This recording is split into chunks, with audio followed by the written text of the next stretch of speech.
Hi, thanks so much for inviting me to speak today. I have a very simple bio. No one owes more to his research community than I do, and this is actually the real title of this talk. Someone once asked me for a single word to put on my tombstone,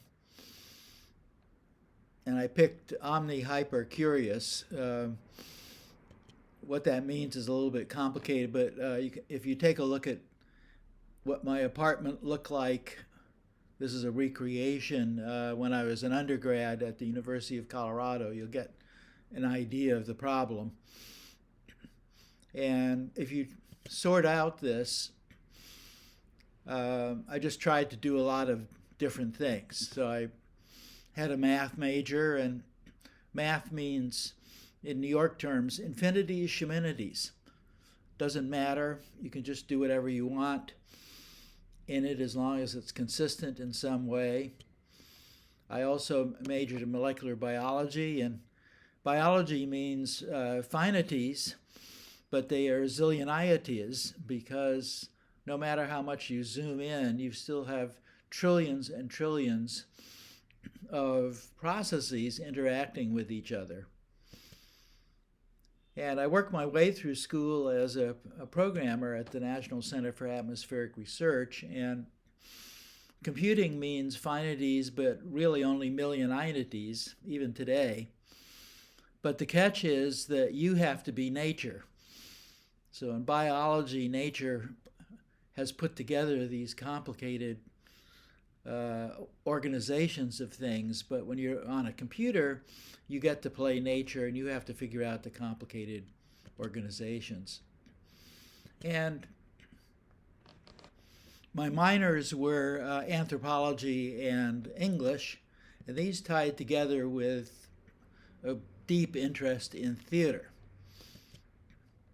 And theater is many, many kinds of things, but it's in the large, it's kind of many, many people of different kinds working together to create what the theater calls a magic mirror. It is something that beams the audience's intelligence back out at them.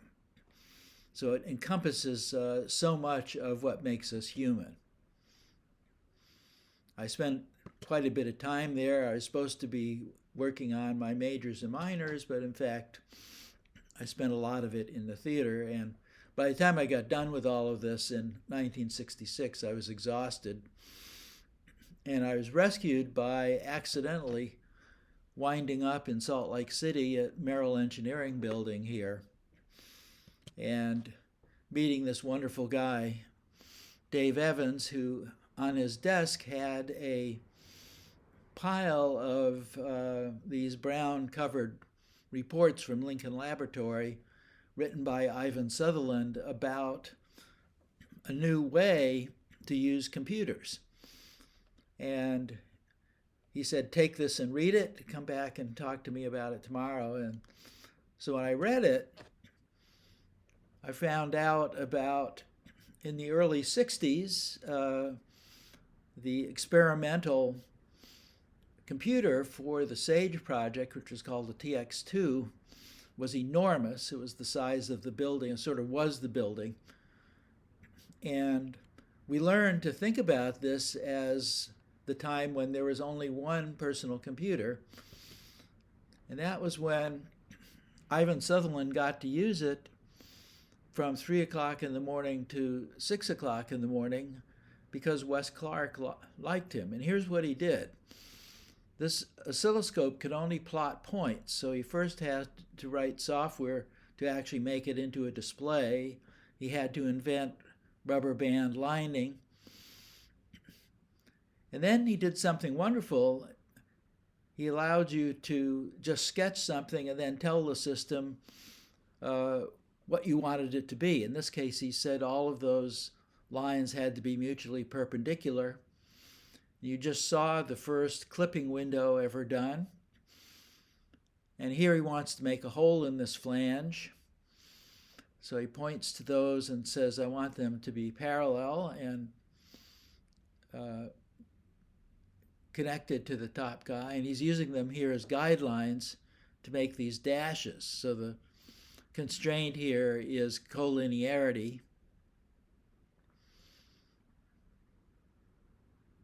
And then he makes the guidelines transparent, and lo and behold, we have dashed lines.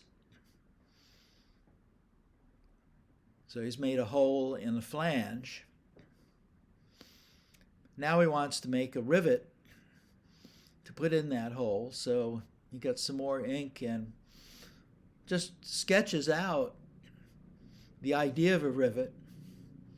He's going to use this cross point here as the center for the arc for the top of the rivet. And again, he's going to tell the program to make these lines mutually perpendicular, and you are seeing Sketchpad solving that problem in real time. So he gets a nice symmetrical rivet. This is all done in 1962 with one guy in 1 year on this huge computer. Here's another solution to that problem. Now, he could have constrained the ratios of the lines to each other. But here, what he's doing is just saying, okay, just solve this problem, and what's close to it will give me a nice rivet. And of course, you want more than one rivet. So what he's actually working on here is what was called a master drawing. In today's terminology, we would call it a class of a rivet. And here's an instance of a rivet. You can see he can continuously change the scaling and rotation. Those are done by knobs on the console. And here he's making more instances of that rivet.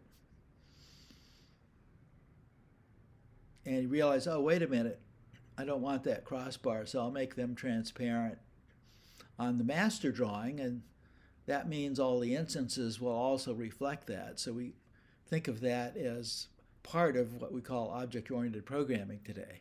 So this was an object-oriented system, and I think the first real one ever done. And anything you make in a master drawing, you can make instances of. So here he's making instances of the flange with the rivet in it. And he can capture that as a master. And so he can get instances of those and scale and rotate them as he wishes.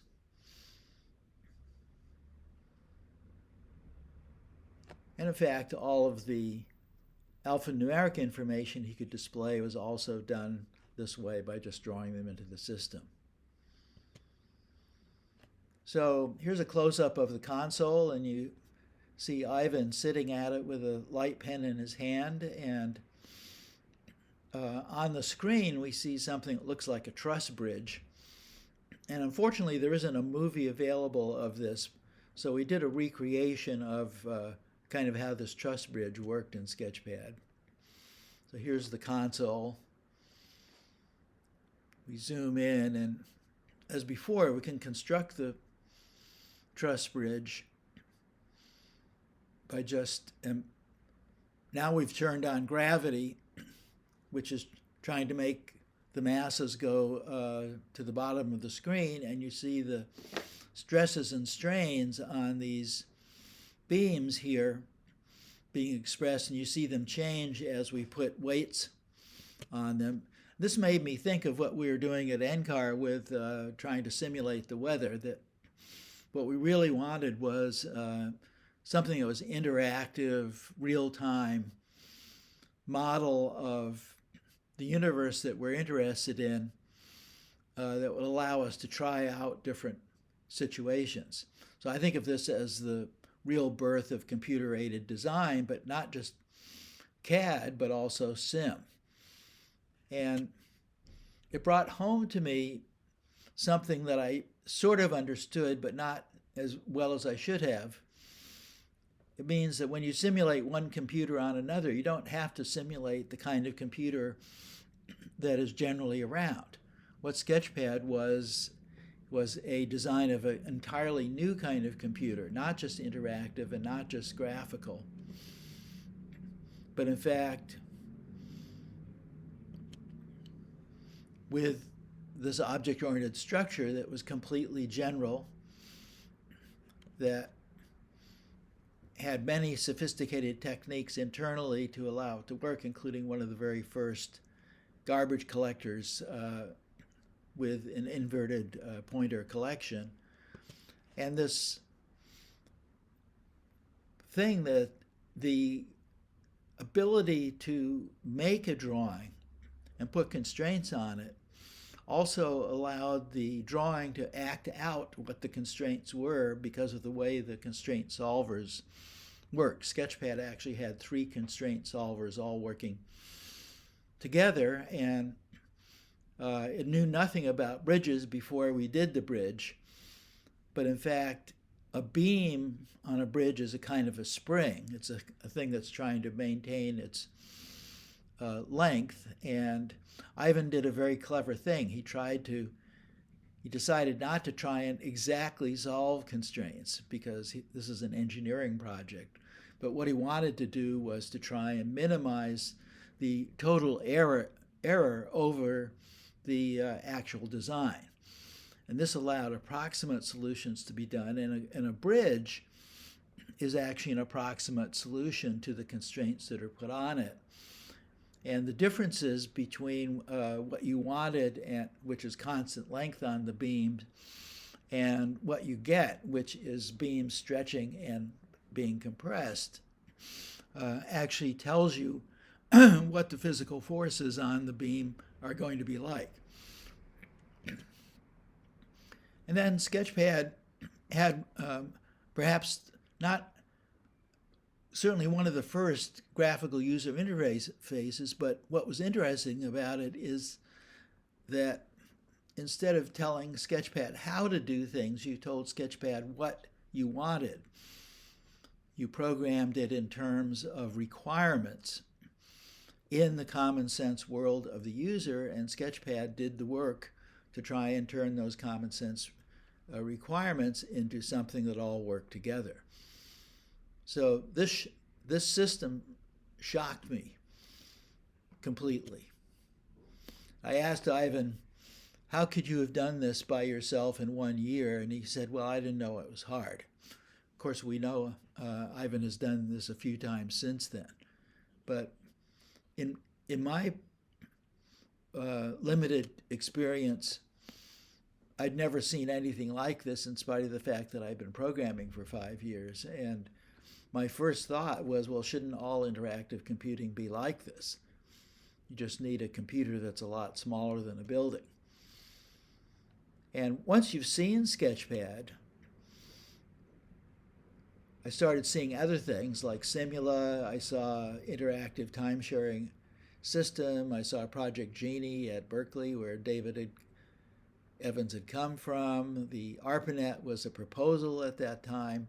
And once you've seen Sketchpad, everything looks like it's just a system of objects. You get this unification, which is completely impractical in any reasonable engineering terms, but fortunately, because of my degree in mathematics, I didn't care. It was so beautiful that I just went with it as math, and the engineering was still left to be worked out.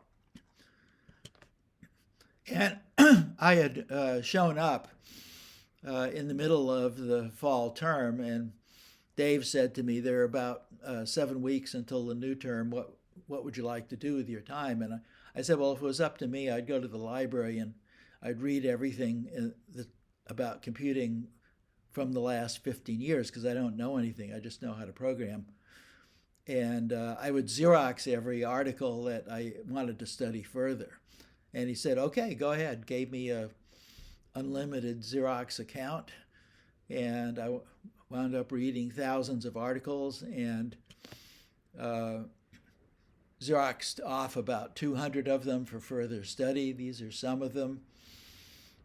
And this, of course, threw me into this hyper-omni curiosity problem. And some of it was clarified by a visit by Doug Engelbart, who was talking about a unified way of thinking about augmenting human intellect. And Dave had a friend, Ed Cheadle, wonderful guy, who was an engineer at a local aerospace company, and Dave got me a consulting job with Ed, and Ed had on his mind a little machine. So the first thing he said to me when we got together, he said, "Hey, let's make a little machine." And I wanted it to be like Sketchpad, but that was too much for those days. So we revisited many parts of it, and here's what that machine looked like as a self-portrait on its own display. And I hope Dwayne Call is around because I think that Dwayne actually helped by making this particular picture on the using the Flex Machine display package.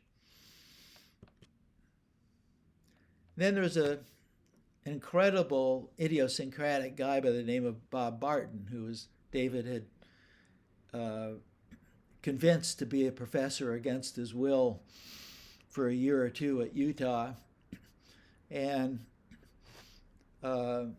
he was cantankerous. He was extremely at ease with the English language, quite a character. And in taking his first class in advanced system design, he gave us a sheet of paper. He said, "Well, there's a few things known about it. I expect you to read all of these and understand them."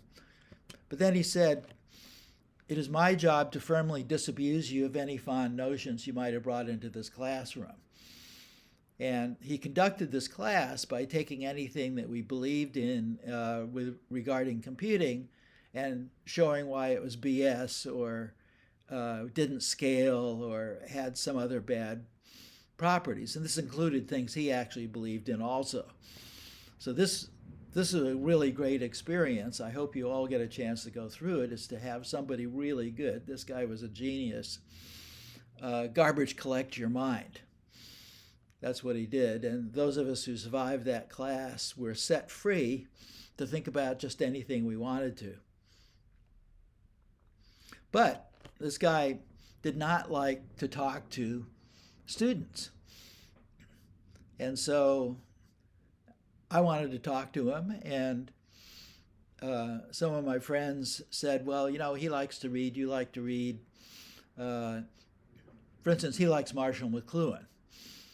And I said, "Oh, no, I tried reading Marshall McLuhan a few years ago, and I couldn't understand it." And so I decided to spend the summer of '67 understanding media, which I finally did. And that led to this confusion that I thought I'd left behind at the University of Colorado, because once you get into this stuff, the intermediaries between us and the rest of the world, including symbolic ones, you're talking about a lot of different relationships. So that opened up the world again, made it larger than computing. And the next year, in 1968, there was a conference for grad students at the University of Illinois, and one of the things we saw there was a prototype for one of the first flat screen displays, which were being worked on by a number of companies.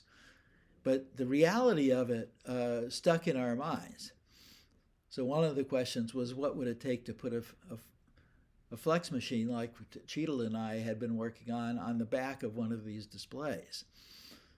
But I didn't think of it further until meeting Seymour Papert a few months later. And Papert was trying to do what Engelbart was doing for children. And that left such an impression on me that on the plane back to Utah from this meeting, I started thinking about, well, children have to have computing. This is not like a car, which is the way ARPA had been thinking about it, but this is more like a book, which you want to start people on what the real deal is early. And so children have to have something that they can carry around with them, because we don't want to tie them down to desks. And so I drew this cartoon on the plane going back. And so these are just three ideas that came from being in the midst of this larger research community. And of course, much, much more was going on. What I was doing was the least of what was going on at Utah, because John Warnock had been doing practical versions of 3D graphics. Sutherland and Sproul had been writing about generalized window clippings. There was heavy work being done on the head-mounted display. And so I thought of this environment that we're in as being kind of a bountiful field of grain, just giving rise to one thing after another. And the simple way of expressing what was going on back then is that the goodness of the results is most strongly correlated with the goodness of the funders. There are smart people around every generation, but there aren't smart funders around every generation. For instance, we don't have them now. Back then, the funders were wonderful, and the results were really interesting.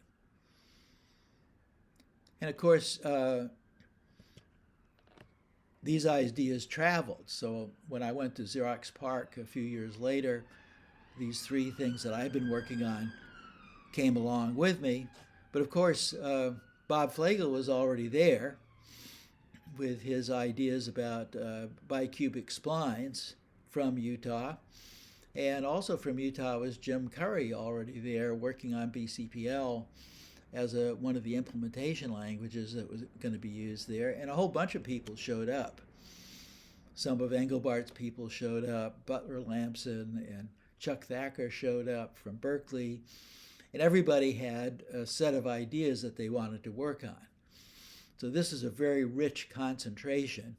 And in fact, we got to do the Flex machine the way we wanted and much better because of Thacker and Lamson participating, being leaders in the design and the GUI user interface that allowed children to also program in this system, just as we'd hoped for this portable machine for them.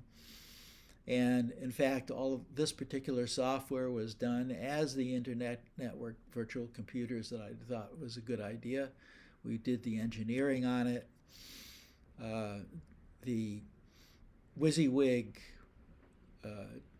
desktop media was done. Dick Schaup and Alvy Ray Smith and Bob Flegel worked on a system called SuperPaint, which was probably the first color painting system done. The Ethernet was invented to hook everything together, including laser printer done by Gary Starkweather, the idea of client server and peer-peer, and half the internet was done here, and a whole host of other things. So this was a very, very rich concentration of what the ARPA environment was all about.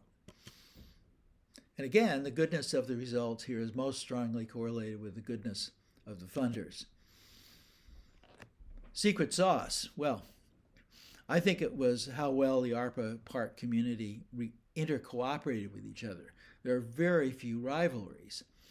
And this was partly set up by the way Bob Taylor organized both ARPA when he was there and especially Xerox PARC when he set it up. And of course, because we're still talking about these 50 years later, these have proved to be very powerful inventions. Most of them are still around in very recognizable forms, which is a little bit dismaying, actually, but kind of interesting. But the power also brings a big yikes, because something more has to be done when you give human beings very powerful tools. And Vi Hart had a nice line about this. She said, "We must ensure human wisdom exceeds human power." And that just hasn't happened. So if we look at power over time, human genetics roughly constant, in many ways we're much more tool builders than we are thinkers. And anthropology has shown that we are actually set up by nature in a very, very limited ways. We like visible things, we like small things, we like quick things, we like things that are near us, we like things that are now, we like a few things, we like social things, we like stories, and we prefer to cope rather than make progress. So all of these things have led to this problem of human inventions climbing in power like mad, and human wisdom, if anything, just increasing a little bit. So this is an enormous problem because wisdom requires a lot more context than tool making. So some of this context we can express by just thinking about 6 things here. We can think about, for instance, worldview of a society. What the worldview of a society is constitutes a lot of the context about what kind of wisdom the society has. And there's this notion of richness, stuff that is not the same as making a livelihood, but participating in family, participating in the arts, and so forth. And we have duties to the next generation, and we have many cultures and schooling and so forth. But I think we can all agree that our society is very, very strongly aimed at the top priority being livelihood, and particularly our educational institutions are set up much more like vocational schools than for places to get educated and enlightened. And these 6 things are in the context of many more things. And these are in the context of a whole planet now. And if we toss in this problem of a huge gap between the power of our tools and the lack of human wisdom to match up to it, we actually are turning the planet into a cinder. I think most of the people in this audience are quite aware of this right now, but most people still aren't. Carl Sagan said we treat the earth as though we have somewhere else to go after we ruin it. Well, we don't. And so this is what some of these marvelous inventions that have been done over the years have actually led to, because the wisdom part has been lacking. And children are looking at a fairly bleak future right at this point. Now it happens that way back, October 1962, this guy Douglas Engelbart wrote a proposal for what became famous as the Engelbart system, the online system, and the mother of all demos. But the proposal was much, much more than what people thought it was. People thought it was kind of like the computing of today. But in fact, he was thinking about vastly different things. So they were worrying about what happens to people when you give them tools.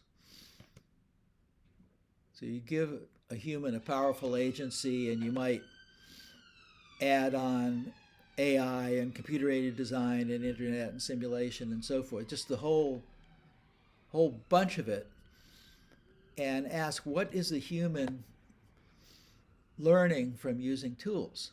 And the problem is we humans are incredibly pragmatic, and we aren't very philosophical. And so what we get from our tools is much more how to use them than what their implications are. This is what McLuhan was talking about in larger terms. And the result, for example, if the tool is a hammer, we become hammerers, but we don't become wise hammerers. And so Engelbart, in this 1962 proposal, said, look, this isn't going to work unless education and training is inserted in between every tool that we have, and especially the new ones that we're about to invent. We have to make sure that the brain that gets formed by humans using these tools is not the simplistic pragmatics of using a hammer on everything, including things that shouldn't be hammered on. We have to do something that allows these increased methods and our new ways of representing ideas to be much safer and a force for good rather than also being used as weapons of various kinds. And he said, look, in most things that human beings do are done in terms of groups. And so we not only have to augment individual humans, we have to augment human groups. And using the same model here, we see a group here of 5 augmented humans in a environment of augmentation. And we can think of augmentation as really an awareness idea, becoming much more aware about what is going on and thinking ahead of what the consequences are. And what's interesting about computing, to me, was what was interesting right from the beginning when I first saw Sketchpad, and that is Sketchpad isn't just about expressing your intentions. It allowed you to see what some of the consequences of your intentions were because it could simulate them. And so what you want is this idea of cooperation instead of competition. And you need to have at least these 3 things well set up in order to be somebody who should be allowed. This is like becoming a doctor. What do you need to know and be certified in order to be a physician these days? These are 3 of them that you need in order to be a computer scientist these days. And so if we look at the fundamental fact about predicting the future, it's actually between human ears, and it better not just be involving our brain without the rest of this context, or we're in deep trouble. We have to give the children something much richer in order to grow up in. So the result of where we are today is we can improve most things or we can destroy all of them. And if wisdom means partly more awareness and larger situations and consequences, then this is one of the great destinies for computing, just as Engelbart said in more than 60 years ago. Computing is partly about helping us be much more aware of our situation and what the consequences of our actions. And to go back to Weihart, this means we must ensure human wisdom exceeds human power. And in fact, we can do that if we choose to. Thank you very much for inviting me to talk today.